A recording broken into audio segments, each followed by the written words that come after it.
a majority of your books are parable based. They're a huge name in the personal development space, and your books are terrific. But what was it about? What is it about the parable that uh, drew you to to writing? Well, it's interesting. There hadn't been many of those prior to when I wrote The Angel Inside. There was Og Mandino, who sort of pioneered the whole thing. Patrick Lencioni wrote fables, but he didn't write short fables. He wrote long fables. So mine are about 20 to 25,000 words. His are like 50,000 words.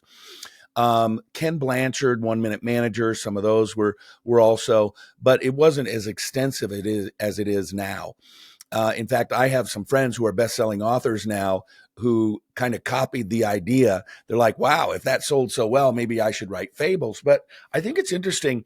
I was given the idea by Mark Sanborn, who wrote the book, The Fred Factor, former president of the National Speakers Association, because I was going to write a book on life lessons from the life of Michelangelo. Because when I wrote the book, Leonardo da Vinci was very big, the Da Vinci Code. There was a personal development book called How to Think Like Leonardo da Vinci. So those were kind of, used up. So I thought, well, Michelangelo lived at the same time in the same city, which is kind of crazy when you think about the fact that Florence was only about 50,000 people. And you had so many people who had lasting impact in that little small town, really. Michelangelo, Leonardo da Vinci, Raphael, Machiavelli. You had a lot of people there at that Renaissance in the early 1500s. So when Mark said you should make it fiction, I thought, that's interesting. And Charlie Tremendous Jones, an old time personal development guy, sort of a contemporary of Zig Ziglar and Jim Rohn, he told me, he said, Chris, make it short. Nobody reads long books anymore. So I went into a Barnes and Noble in Bellevue, Washington. I pulled out a Ken Blanchard book, probably One Minute Manager. I counted the words on one page and I multiplied by pages, and it was basically 20,000. So I wrote that 20,000 word parable, and we sold 120,000 copies of it self-published. And then Random House, one of their imprints, bought it. And it launched the first week as number 2 on the Wall Street Journal, number 7 on the New York Times, number 3 on Amazon overall, not a category.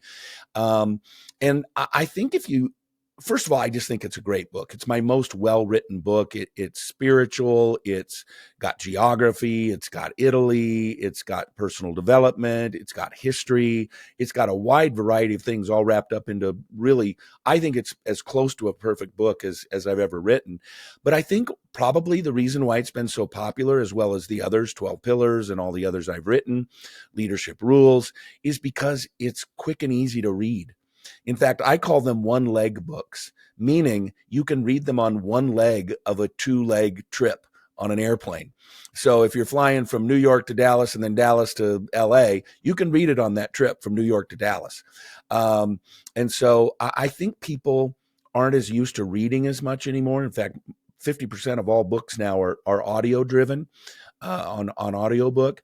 But I can't tell you how many people have come up to me at an event that I've been speaking at, and they've said, this is the first book I've read since college. And I picked it up because it was short and it looked like it would be easy to get through. And so I think that's probably the idea behind why so many people read these short little parable books now. I have a whole bookshelf full of them. I call it my shelf help stack. But uh, I, whenever my son, because what I do, I have a deal with my son. If he reads a book and of my selection from my reading list, and then comes to me with a book report telling me that he actually knows and digested the book and uh, he actually got through it. I'll pay him $50. Yeah. Yeah, I've done that with my kids too. I think John Maxwell used to pay his kids $10 a book, if I remember right. But that was 30 years ago, so now we have inflation. But those names you listed off, I think that's like every character in Blanchard's 1 Minute Entrepreneur, uh, which I'm also listening to right now. But one of the things you kind of mentioned was the the Da Vinci Code and Florence, and uh, I'm one of those guys that likes to really dig deeper and kind of get off the beaten track, kind of obscure stuff out of it. And uh, um, I, I read, what was it, Inferno, before going on that honeymoon with my wife. And on the private walking tour, I'm the guy that's going, "Hey, where's that secret passageway in the map room?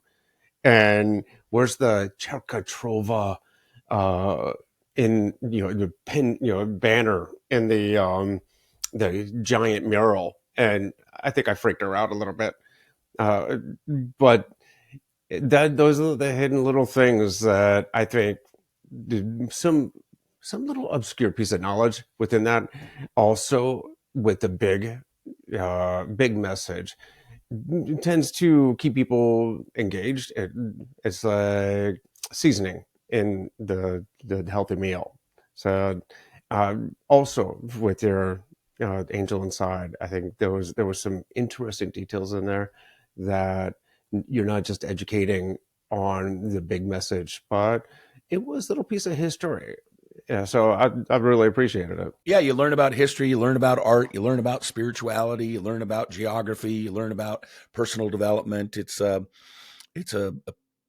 again, I actually set out to write a bestseller, and I was very specific about it, and so it wasn't very altruistic. It was very practical, but after the thing was done, I became very altruistic about the book, and I really just love that book. So